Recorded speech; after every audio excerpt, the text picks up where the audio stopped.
Okay,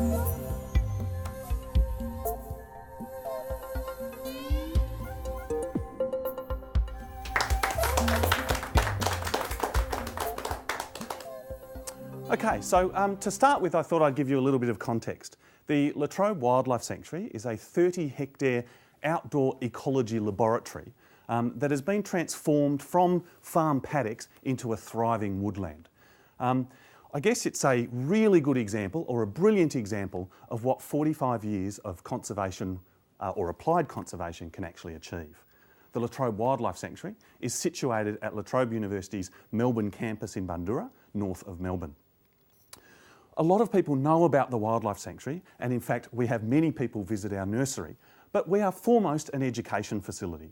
We have developed a range of education and volunteer experiences that allow the local community or the broader community to tap into the research and knowledge that has been developed through our grassroots approach.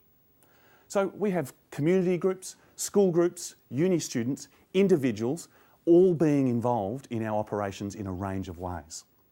It is through the school experiences and my work with local primary school students that I've developed my big fat idea today. Community engagement, not just bums on seats. I believe that if La Trobe University is serious about community engagement, then we need to think about the way we measure its success.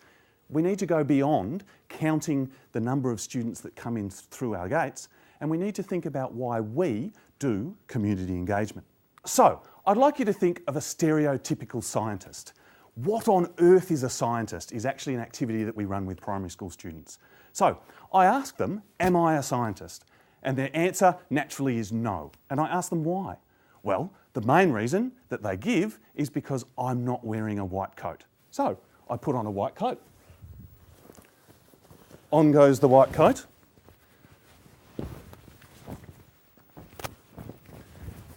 Am I now a scientist? Well, in general sense, most students will turn around and say, yes, of course you are now a scientist. But not all of them. How about now, when I put my goggles on? I just need to do that. Put some goggles on. Am I now a scientist? Well, more students start thinking that I'm a scientist. Well, I guess I run that activity to start breaking down those sort of preconceived ideas about what makes a scientist. And in fact, I am a scientist. I have been refining my understanding of the physical and natural world for about 40 years. It's at the heart of my psyche to think about the what, the whys, the whens and the wherefores and try and come up with answers. So I question things. I actually develop hypotheses and I then come up or test those hypotheses. I then test those hypotheses for answers. School-age students are brilliant scientists. They have a natural disposition to inquiry. My work at the Wildlife Sanctuary focuses on this concept of inquiry learning.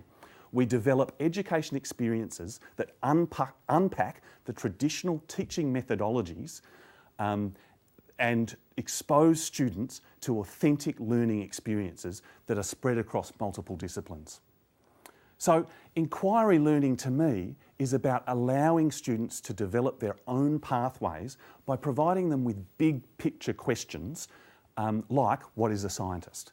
And there are a multitude of answers when you pose those sorts of questions. And education can then take many, many different directions.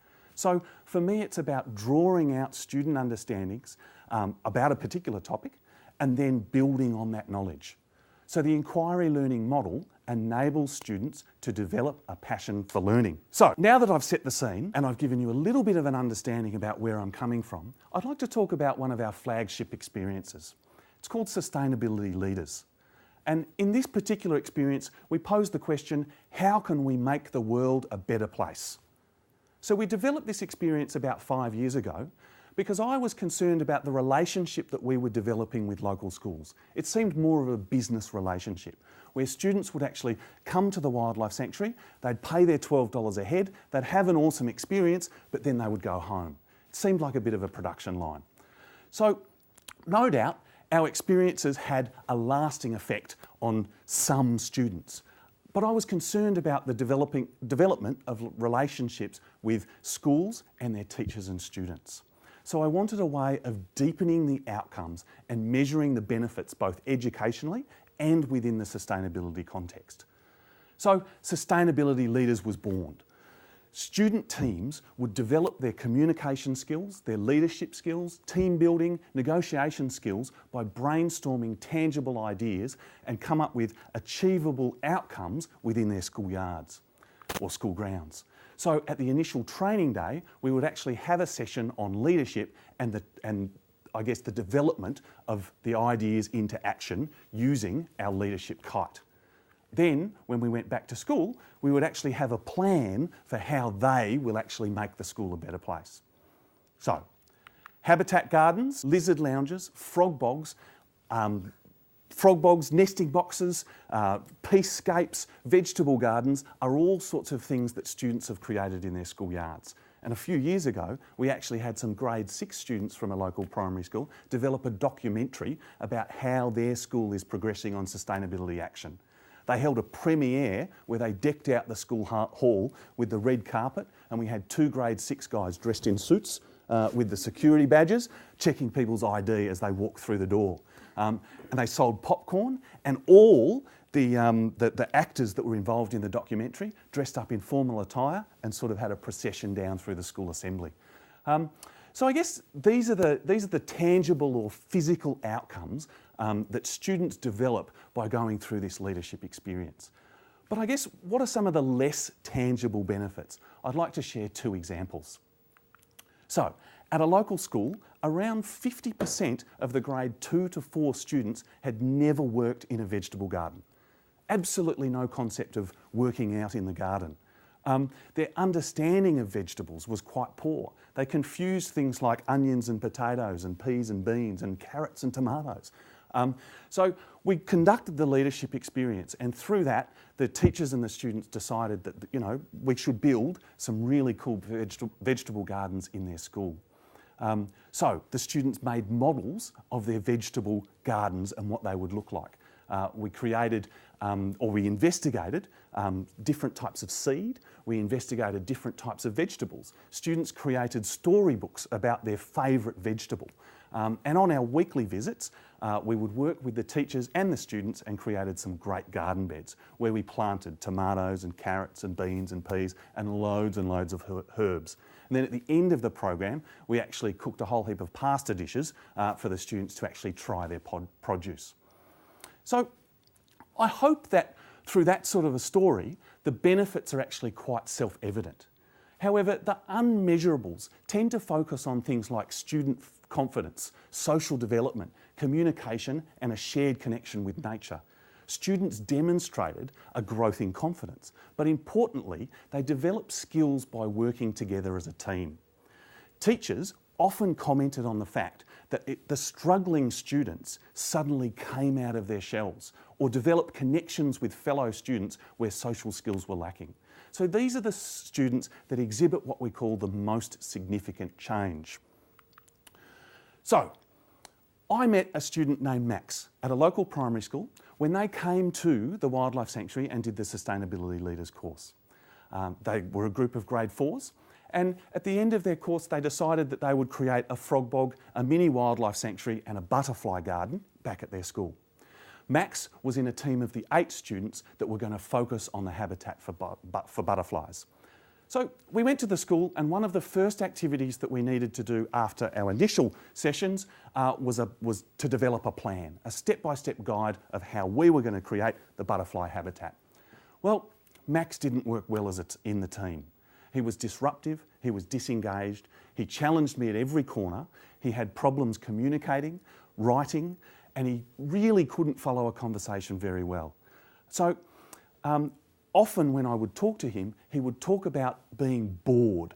And so one day, or a couple of times actually, I discussed with him the concept of boredom, and he would say, "I just don't know, I'm just stupid." So after these planning sessions, we actually got Max onto building nesting boxes. We actually put him in a group of 3 and 4 students, and amongst a whole class, we actually created about 5 or 6 nesting boxes for their mini wildlife sanctuary back at their school. And all students, including Max, took to this activity with passion and enthusiasm. However, he still sort of exhibited those feelings of inadequacy and boredom. So this year, I'm actually working with Max's team again, further developing the butterfly concept. So, a fortnight ago, I went out to the school and I took my 1 by 1 metre quadrant. This was a session on measurement. What I was trying to do was get across to the students the sort of space requirements that you would need to create a habitat garden. So, can I fit in this space? Well, yes, I can. Can a number of people fit in this space? I asked the students. So how about we have a go, see if we can fit a number of people in this space. Fantastic. So we've got 5 people in a square metre. So is this enough space for us to dance? Let's have a little go. Possibly.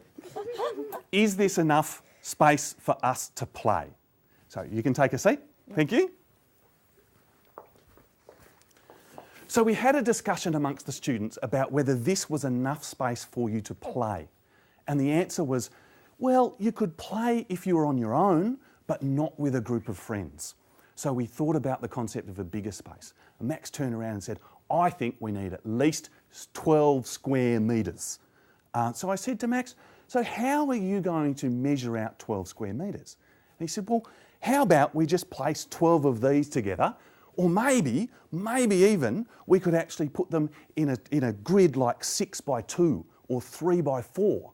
And I went, that's fantastic, Max. So we did that. Then I spoke to the students about their soccer pitch and the size of their soccer pitch. And they actually went out to the soccer pitch and we measured it up and we calculated the area of the soccer pitch. Then I posed the question about the size of the school. How big is your school? And all the students looked stumped. Then, all of a sudden, Max jumped up, hands in his air, really, really excited. He's gone, I know. What we can do is we can measure something we already know in the school, like the soccer pitch, and then we can take an aerial photograph and use that to calculate the size of the school. This blew me away. I happened to have an aerial photograph and I pulled it out and I said, Max, this is exactly what I was thinking. And you know what? I reckon that if you take charge of this activity, go out into the schoolyard and do this, it'll be fantastic. And they did it with absolute precision. So, apart from this being a really great story, I have no doubt that the change in Max was due to a number of influences, not just my session. But what I'm putting forward today is that these sorts of community engagement experiences are positive. They sometimes contain these eureka moments, but they certainly generate enthusiasm and empowerment. In this class, Max represents the most significant change. And I think that if we want to measure how successful community engagement is, these are the things that we should be looking for. This is why I engage with the community. I am passionate about change. I am passionate about linking with my community